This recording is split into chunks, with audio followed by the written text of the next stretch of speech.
The Toad and the Snail. I really am most awfully fond of playing in the lily pond. I take off shoes and socks and coat and paddle with my little boat.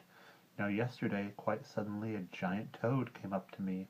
The toad was easily as big as any fair-sized fattish pig. He smiled and said, "How do you do?" "Hello, good morning, how are you?" His face somehow reminded me of Mummy's sister Emily. The toad said, "Don't you think I'm fine? Admire these lovely legs of mine, and I am sure you've never seen a toad so gloriously green." I said, "So far as I can see, you look just like Aunt Emily." He said, "I'll bet Aunt Emily can't jump one half as high as me." "Hop on my back, young friend," he cried. "I'll take you for a marvelous ride." As I got on, I thought, oh blimey, oh dearie me, how wet and slimy. "Sit further back," he said. "That's right, I'm going to jump, so hold on tight." He jumped. Oh, how he jumped, by gum! I thought my final hour had come. My wretched eardrums popped and fizzed, my eyeballs watered, up we whizzed. I clung on tight, I shouted, "How much farther are we going now?" Toad said with his face all wreathed in smiles, "With every jump it's 50 miles." Quite literally we jumped all over, from Scotland to the cliffs of Dover. Above the cliffs we stopped for tea, and Toad said, gazing at the sea, "What do you say we take a chance and jump from England into France?" I said, "Oh dear, do you think we oughta? I'd hate to finish in the water." But toads, you'll find, don't give a wink for what we little children think. He didn't bother to reply, he jumped. You should have seen us fly. We simply soared across the sea, the marvelous Mr. Toad and me. Then down we came, and down we landed in a funny town. We landed hard, in fact we bounced. "We're there, it's France," the Toad announced. He said, "You must admit it's grand to jump into a foreign land. No boats, no bicycles, no trains, no cars, no noisy aeroplanes." Just then we heard a fearful shout. "Oh, heavens above!" the Toad cried out. I turned and saw a frightening sight. On every side, to left, to right, people were running down the road, running at me and Mr. Toad, and every person, man and wife, was brandishing a carving knife. It didn't take me very long to figure there was something wrong. And yet, how could a small boy know, for nobody had told me so, that Frenchmen aren't like you or me. They do things very differently. They won't say yards, they call them meters. And they're the most peculiar eaters. A Frenchman frequently regales himself with half a dozen snails. The greedy ones will gulp a score of these foul brutes and ask for more. In many of the best hotels the people also eat the shells. Imagine that, my stomach turns. One might as well eat slugs or worms, but wait, read on a little bit, you haven't heard the half of it. These French go even more agog if someone offers them a frog. You'd better fetch a basin quick, in case you're going to be sick. The bits of frog they like to eat are thighs and calves and toes and feet.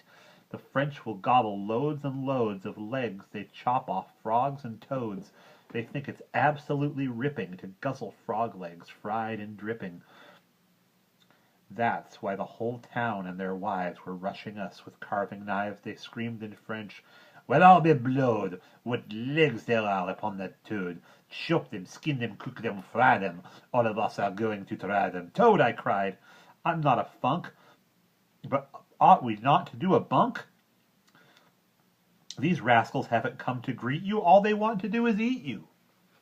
Toad turned his head and looked at me and said as cool could be, "Calm down and listen carefully, please. I often come to France to tease these crazy French who long to eat my lovely tender froggy meat.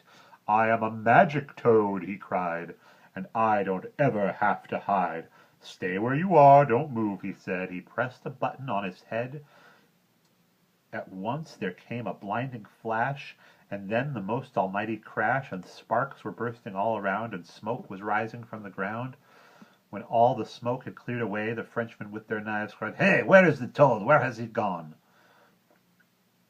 You see, I was now sitting on a wonderfully enormous snail.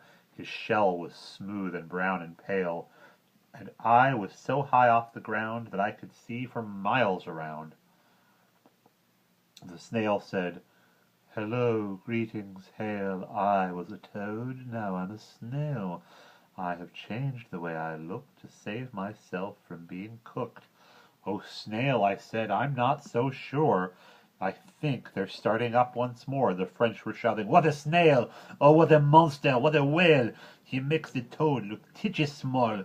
There's lovely snail meat for us all. We'll bake the creature in his shell and ring around the dinner bell. Ring aloud the dinner bell. Get garlic, parsley, butter, spices. We'll cut him into 50 slices. Come sharpen up your carving knives. This is the banquet of our lives." I murmured through my quivering lips, "Oh, snail, I think we've had our chips." The snail replied, "I disagree. Those greedy French, they'll not eat me." But on they came. They screamed, "Yahoo! Surround the brute and run him through."